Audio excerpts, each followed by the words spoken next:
Those who don't know history are destined to repeat it. How many times have you heard that? Well, let me give you a little spin on that one. What about those that know history are destined to repeat it, but in a different way, with a different outcome? Let's go to, first of all, to Jeremiah, and probably very familiar scriptures to many of us. Jeremiah chapter 23, starting in verse 7, "Therefore says Yudhe-Vavhe, the day will come when people no longer swear as Yudhe-Vavhe lives, who brought the people of Israel out of the land of Egypt, but as Yudhe-Vavhe lives, who brought the descendants of the house of Israel up from the land to the north and from all the countries where I drove them, then they will live in their own land." History will repeat itself. But will we be a people who repeat it in the same manner, with the same mistakes, the same problems, the same tragic outcomes? Or will we be a people who repeat history in a way that glorifies and brings honor to the Father?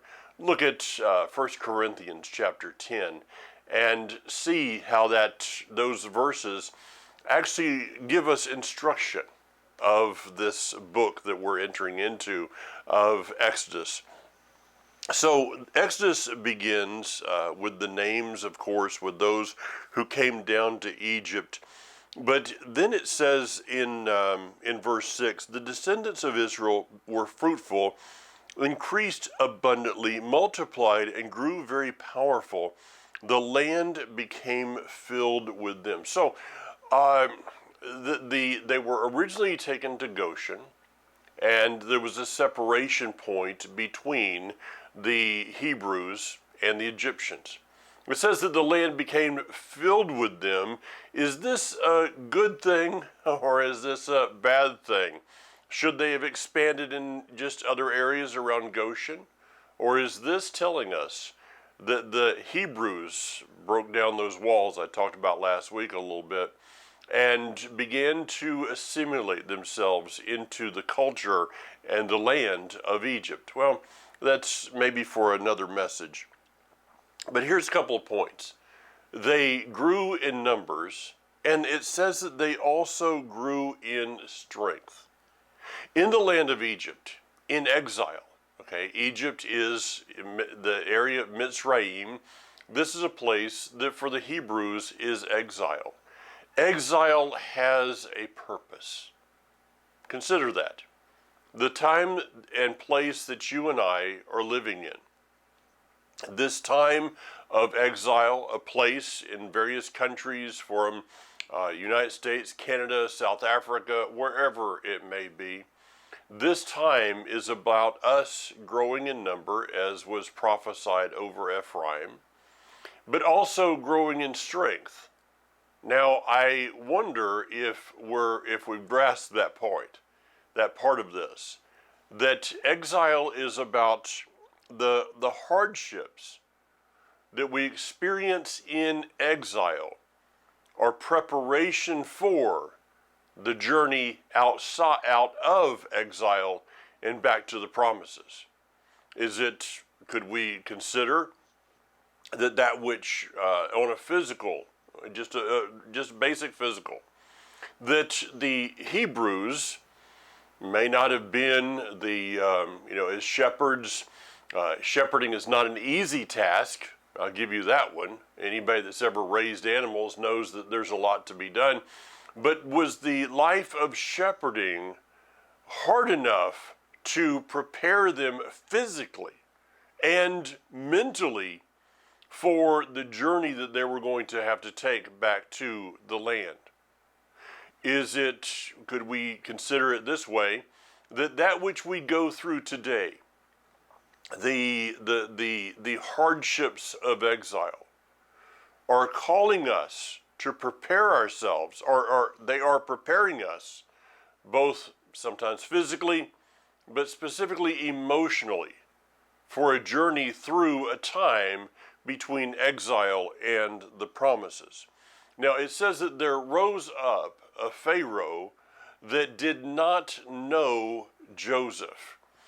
Interesting enough that the word there rose up, is the word kum, which is a word that we've studied numerous times in the book of Bereshit, Genesis. It is associated with the covenant.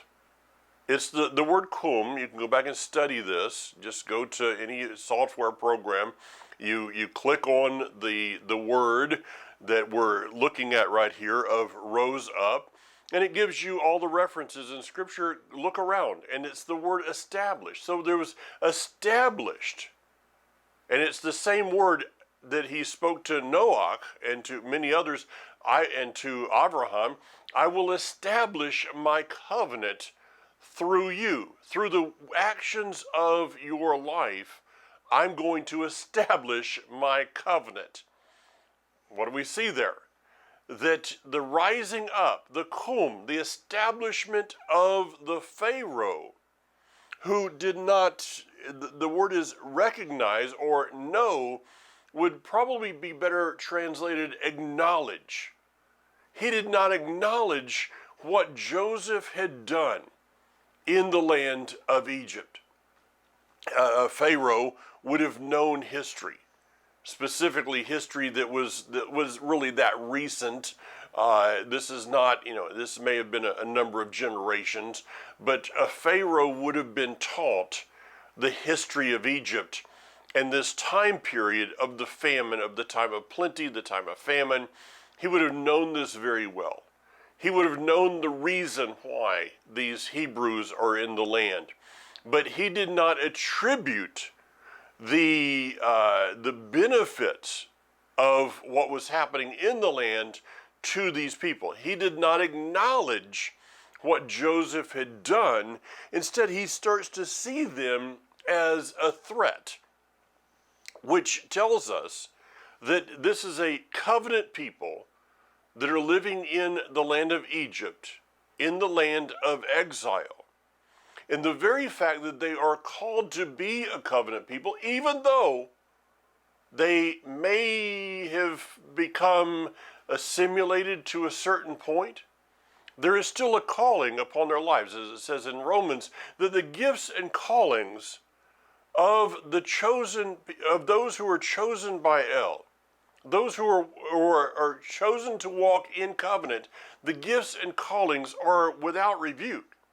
He doesn't put a covenant upon people and say, I'm going to just take it away, and I was just kidding about that. No, the covenant is there. Now, whether we choose to walk in the benefits of that covenant, I believe is up to us.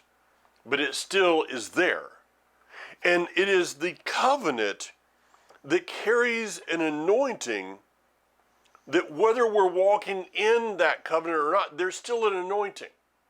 I could bring up to you people in Hollywood that are Jewish by birth. There's an anointing that was spoken from Jacob, from Moses, that carries through the natural seed. But if they're not walking in that covenant, that can actually bring destruction. So I don't have time to go into that one totally, but let me just say it like this.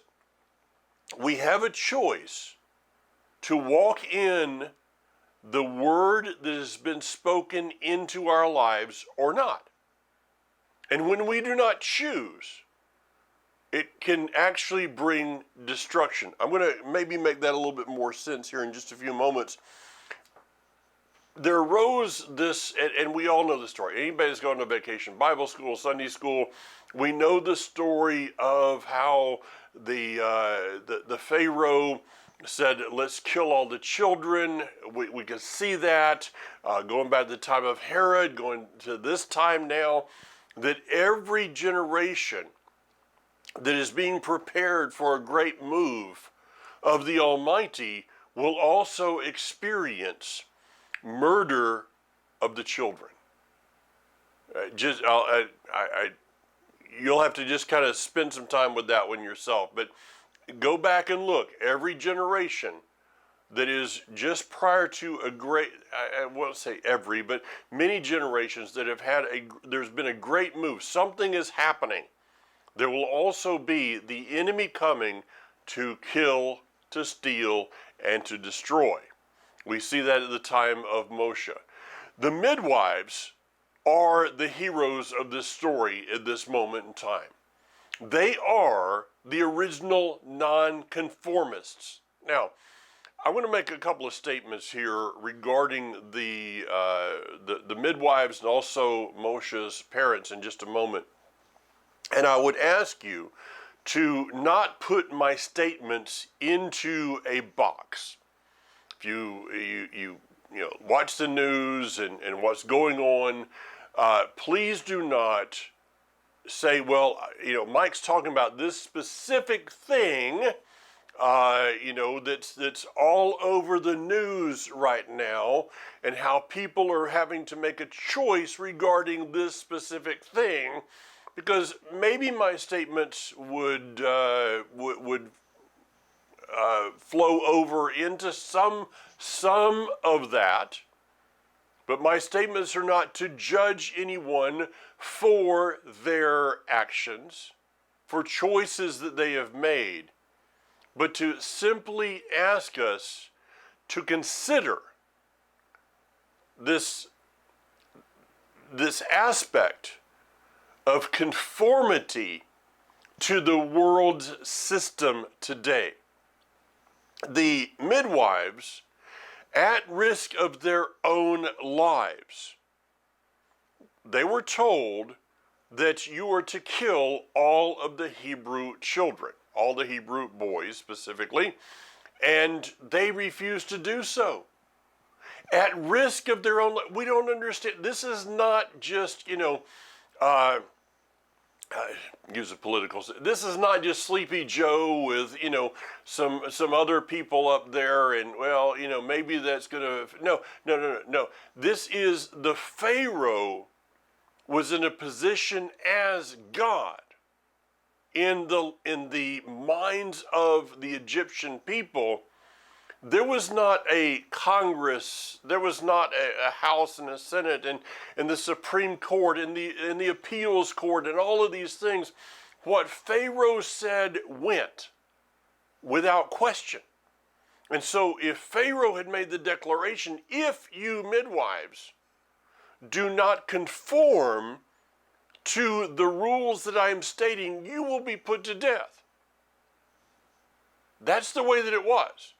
We're not wired, especially in the United States, Canada, other more Republican republics, I better say republics or democracies. We're not wired that way.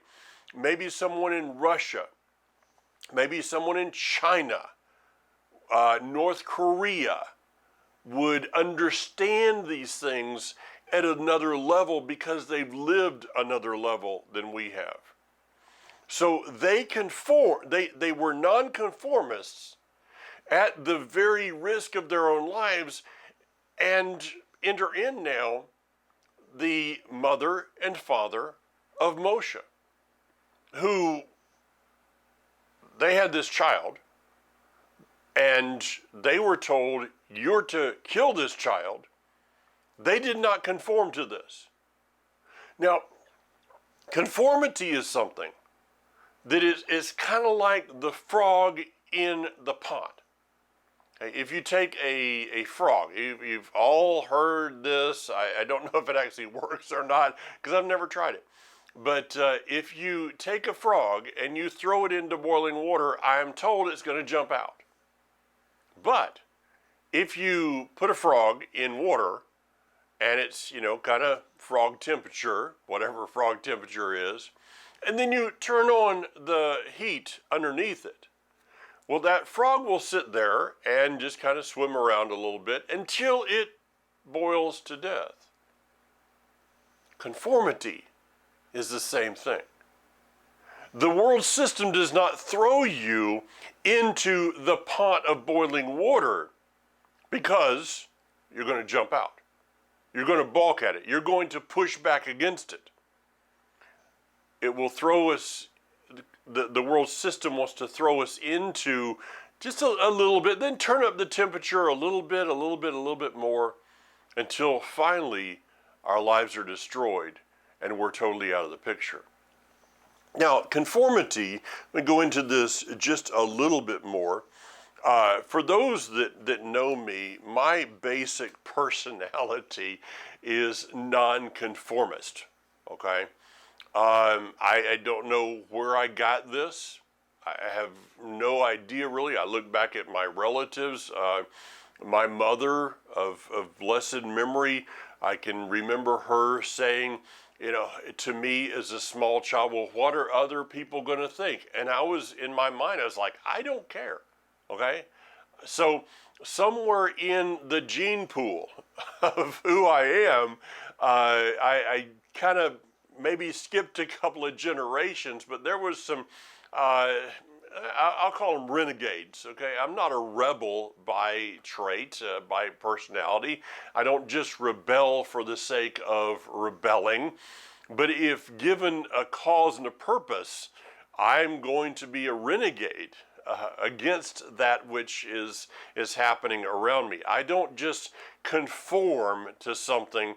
And my wife is probably listening to this going, wow, that's, what you're, that's almost watered down truth, because I just don't, okay? It's part of my personality. Now, you may not be that person.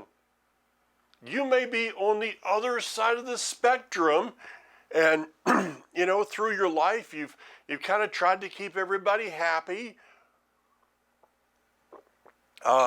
Maybe you're the person that read the verse that said, blessed are the peacemakers, and you read it as blessed are the peacekeepers.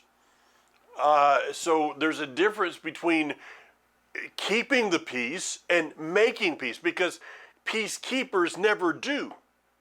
This is the unwanted nobodies, the United Nations. They send peacekeepers into other countries. Name for me, those of you that know history, name for me a country that the United Nations has sent peacekeepers and actually there was peace. I don't think there was one, because peacekeepers basically just, we're just going to watch. They're more of a doormat, okay? They get walked on. But a peacemaker has to be a confrontation, has to confront. Now, I'm not. Interesting enough, I'm not a confrontational person. I don't like confrontation, but I will confront when I'm told to conform to something that, as I look at it, should not be. The midwives, Moses' mother and father, were nonconformists. I don't know if they liked confrontation or not, but they were not going to conform to something that they believed was against the Creator. Interesting enough, as this story, this is kind of a fascinating little twist here, is that the mother of Moshe, you guys know the basket and all that, and the daughter Miriam going and finding and bringing her out, and she goes to the Pharaoh's daughter. And what ends up happening is that the daughter of Pharaoh begins to raise Moses and pays the mother of Moses to raise her child. You want to know how fascinating the father's economy is?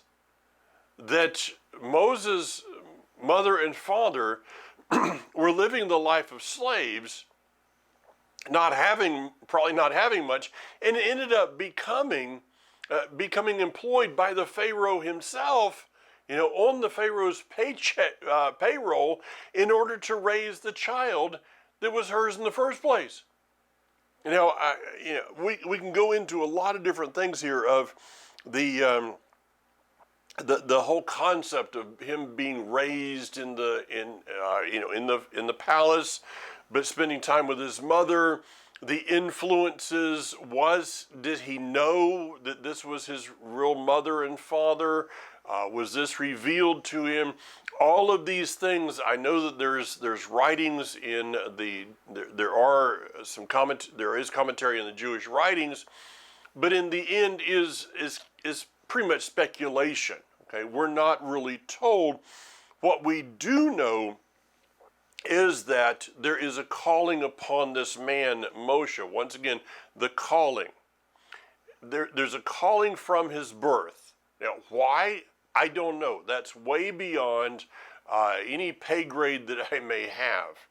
But there is a calling upon his life, and a place in his life, that calling comes into conflict with the society and the job that he is doing.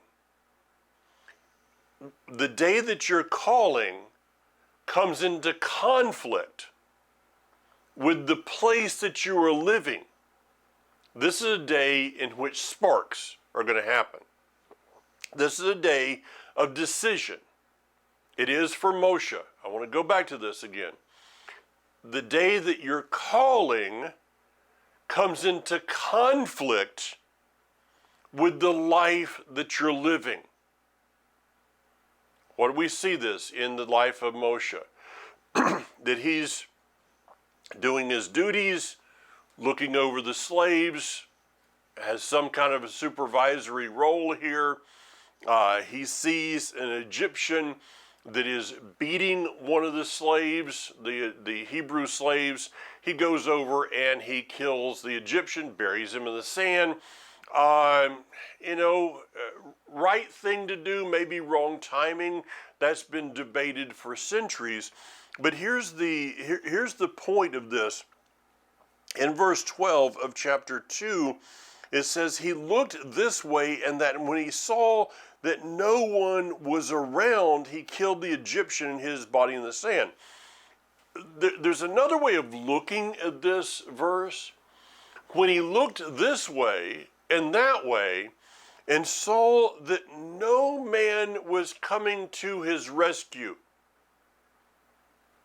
that no one was doing anything, that no one was taking a stand, that conflict of the calling of Moshe's life. This is the event that brought forth the conflict of the calling.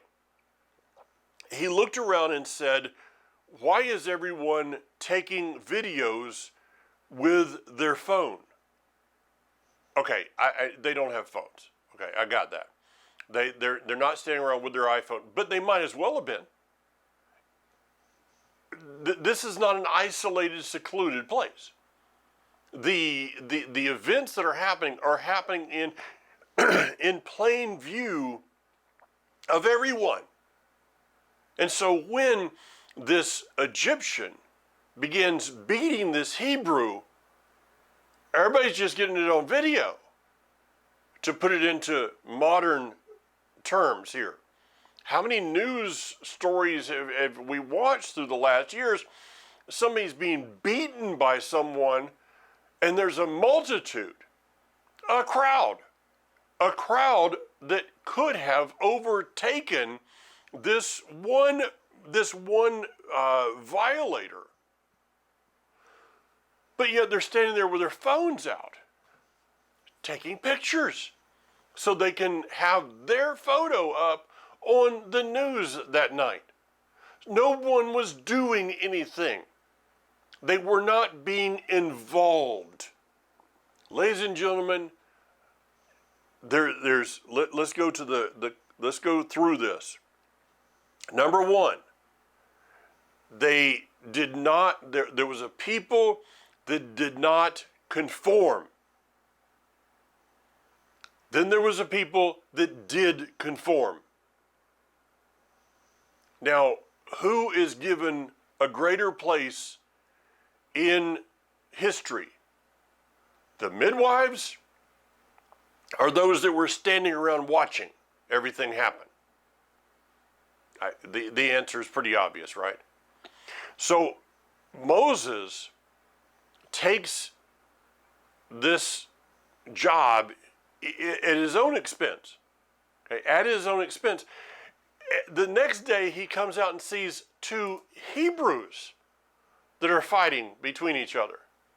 Now it's one thing for the Egyptians to be beating up the Hebrews. It's quite another thing for Hebrews to be fighting Hebrews, okay? Wow, history repeating itself today. Yeah. Go, look online, look all over the place. What are people doing? Yeah, they're fighting each other. Ladies and gentlemen, the enemy is united. Okay, it may look like like, let me put it into American terms. It may look like the Squad and and all these people are against each other. No, they're not really. They are united over a cause.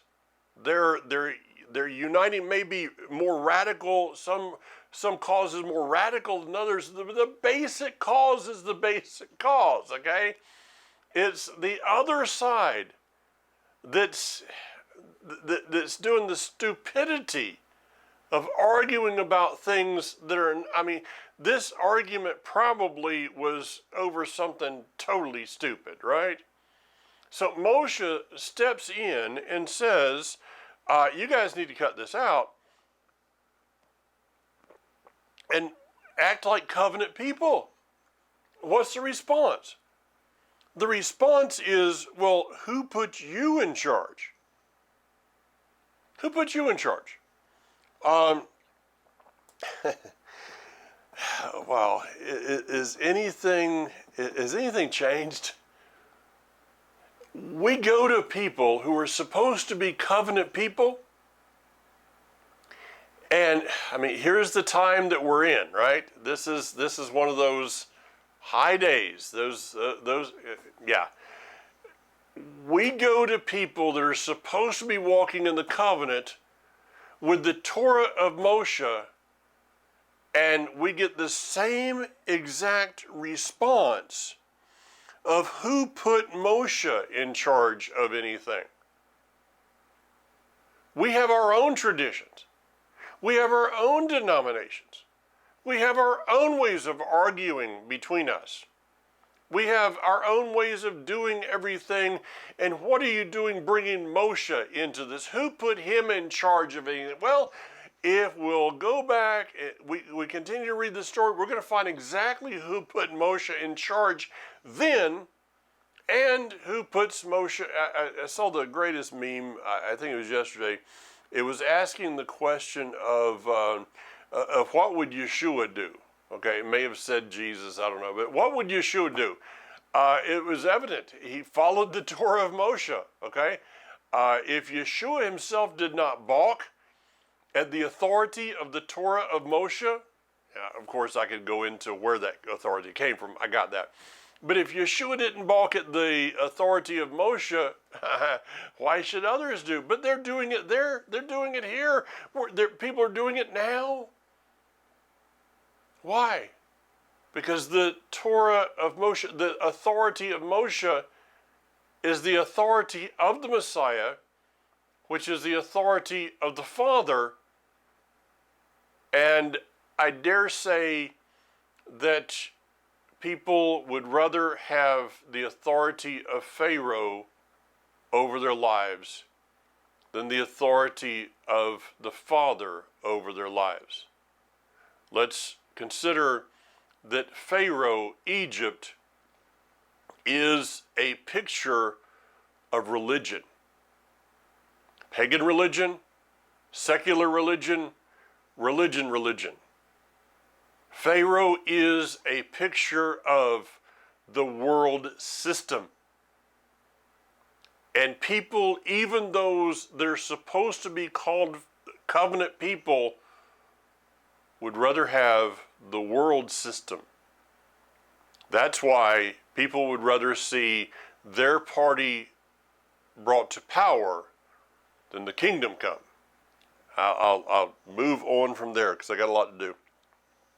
So, we go all the way down to to verse 23, sometime during those many years, the king of Egypt died, and the people of Israel still groaning under the yoke of slavery, and they cried out. Notice that they're not crying out to the Father, they're just crying out. Same thing. History repeats itself.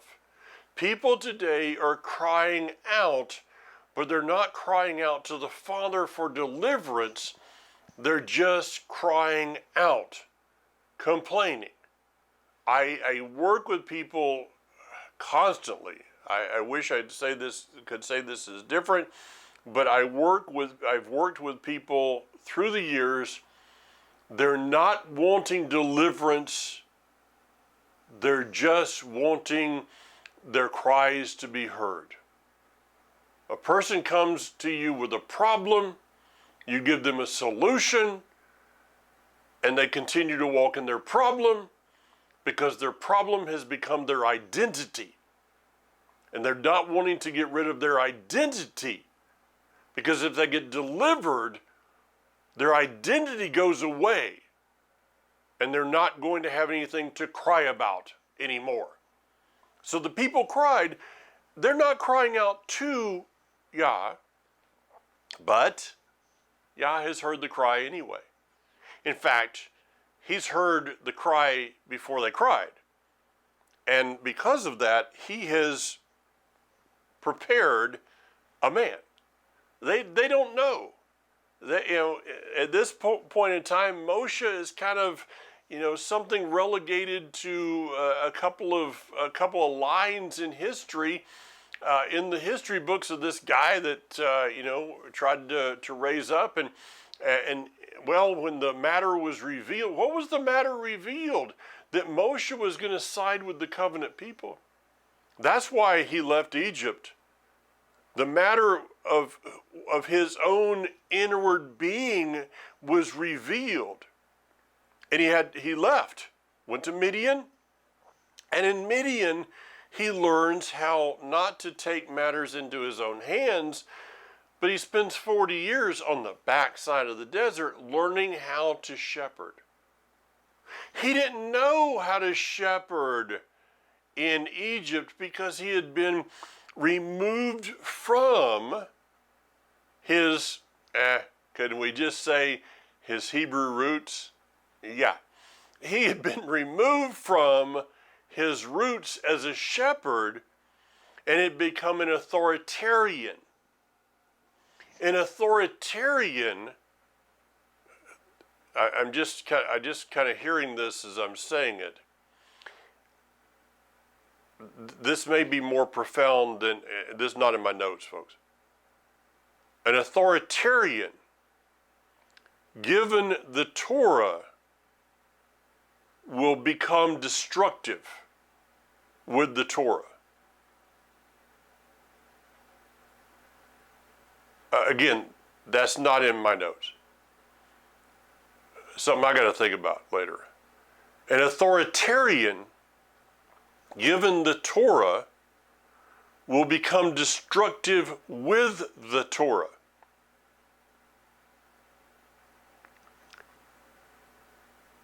That person must become a shepherd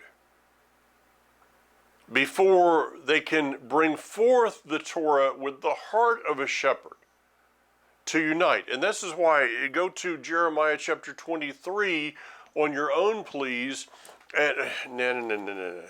Okay, Jeremiah chapter 23. Let me go over here one more time. And I want to give you the verses. I'm not going to read them per se, but I want to give you the verses regarding it. Go to chapter 23 and start in verse 1. It talks about the shepherds. So-called shepherds are destroying and scattering the sheep in my pasture. Why? Because these are authoritarian shepherds. Not shepherds, as it says later in the scripture, after the heart of the Father, which is a shepherd's heart. not because I said it, but I think that what I just said was much more profound than I know. That's what we see happening with Moshe, and that's what we will see happening. Remember, chapter 23, those first verses are before the verses of the greater Exodus. So we have to have shepherds that are walking in the anointing of a shepherd, not the anointing of an authoritarian, so as not to destroy the work of the greater Exodus. To say that I'm going to spend some time thinking about this one later on is an understatement. Now, Moshe is brought to the burning bush. Vacation Bible School, flannel graph, you saw the burning bush thing, okay? He's brought to the burning bush to bring himself face to face with the calling that is now his. At this place, when he is told what he is going to be doing, he begins to argue. Okay, read the Torah portion, this whole Torah portion for yourself. He begins to argue with the Almighty of, get somebody else. I can't speak. I can't do this. I can't do that. Let me tell you, folks, if there's anybody in the room here that has the ability to say, I can't do that, you're looking at them. Okay, and just to go back, in high school, I was taking writing composition, okay, and that was the standard subject, composition. I guess it was just called composition. I failed it, okay, because I couldn't write. I could not write anything. So they put me the next year into writing technique or something. It was basically the dumbed down version, okay? And I still was failing to the point that I wasn't going to graduate. And my mother went to the teacher and says, I need you to get my child through, just pass him somehow. And the teacher said, if he'll just write one paragraph, I don't care if it's just 2 sentences, and sign his name to it, I'll pass him. That's how bad my communication skills were in high school. And here I'm doing what I'm doing, okay? And I know that it's only by the grace and anointing of the Almighty I got that. Okay?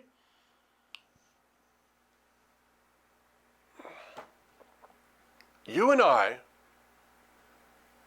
can be held back by our own self-limitations.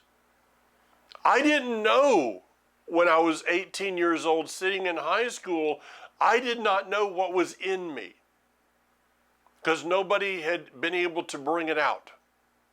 Okay, it was there. The calling I'm not trying to make this about me today.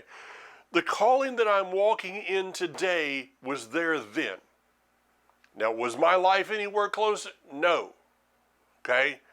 No, I was not walking in a life even close to this calling, but the calling was there in that day. I had my own burning bush experience. Many of you, mark my words. Mark my words. On this day, somewhere at the end of 2021, you're being brought to your burning bush experience. You're going to be given a choice at a burning bush experience. You're going to be brought face to face with your gifts and with your callings. And you're going to have to make a choice whether to walk in those or not. Some of you have been brought to trial runs of this burning bush experience. You've been brought to a trial run and you allowed your own self-inflicted, self-limitation. I'm not being judgmental here, but I'm speaking to you directly. You've allowed your own self-imposed, self-limitations to stop your progress toward walking in your calling. In doing so, it is not that you have withheld a blessing from yourself. Because in the scheme of this, please understand my next statement. In the scheme of all of this, you are irrelevant. In the scheme of this, I am irrelevant. To not move forward past self-imposed, self-inflicted limitations is to hold back blessings from others. It is to hold back freedom from others. Your lack of moving forward, of accepting challenges that have been opportunities to overcome self-inflicted, self-imposed limitations has already withheld blessing from others. You're going to be given another chance.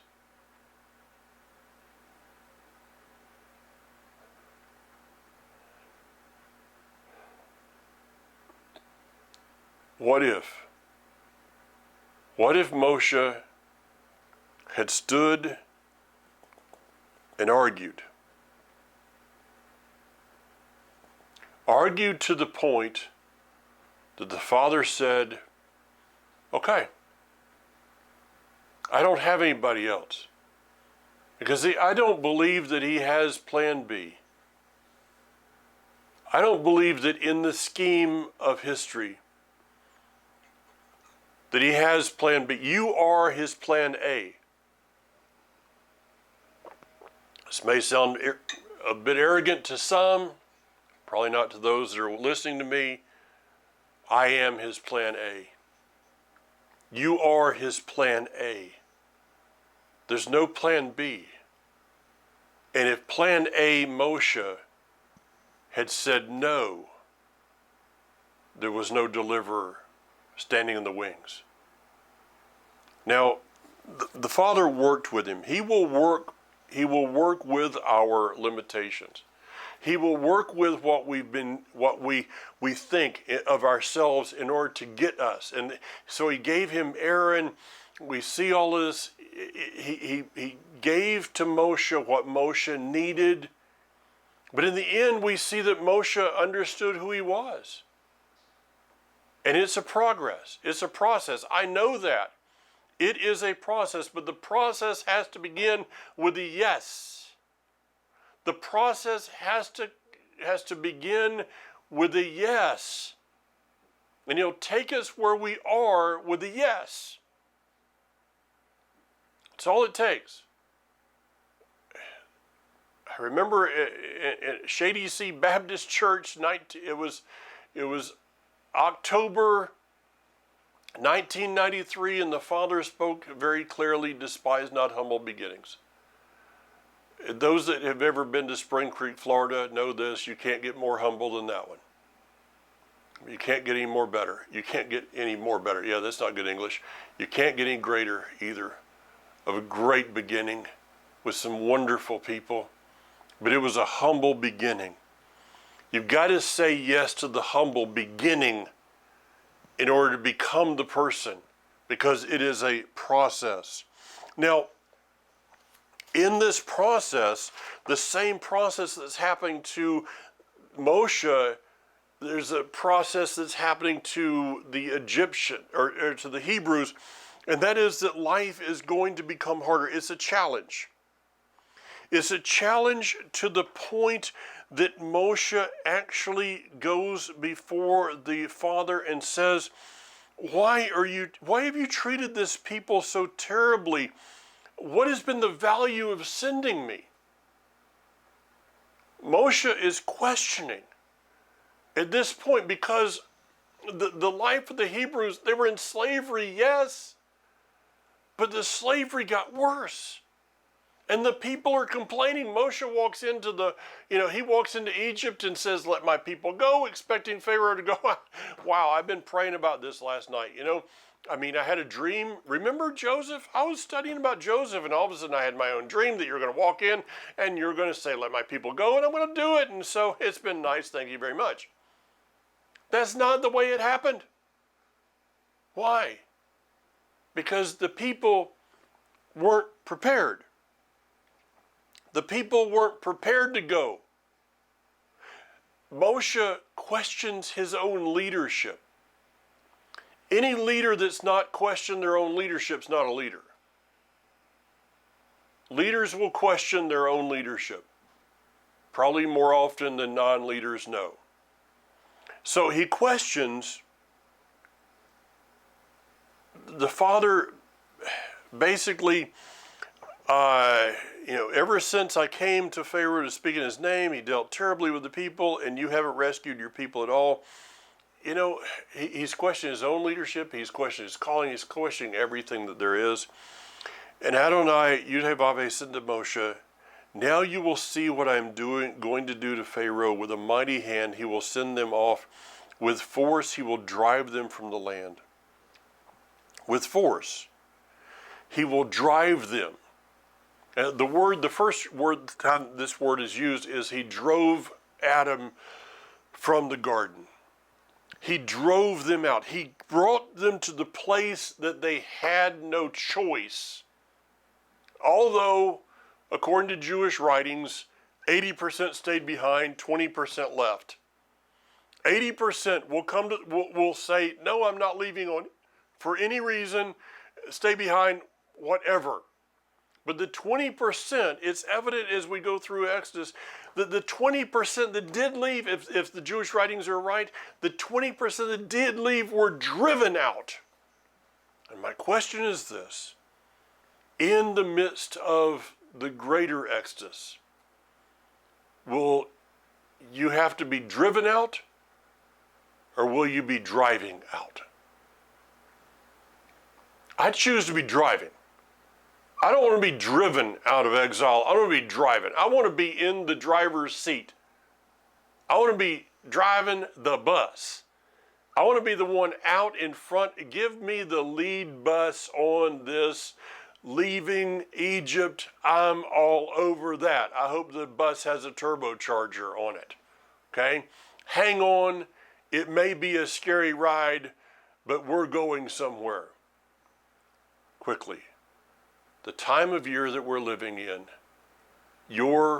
my response to this time of year reveals. Did you wake up Saturday morning longing for the days that you used to have? Or did you wake up grateful for the days that you've been brought out of? I guess I'll just leave it at that. Shabbat Shalom. Shavua Tov. Have a blessed, prosperous week. Bezrat Hashem, God willing. It's going to be New Year's pretty soon. Okay, 2022, here we go. So, wow, where's this year gone, right? 2022, be strong. Yivarechecha Adonai v'yishmarecha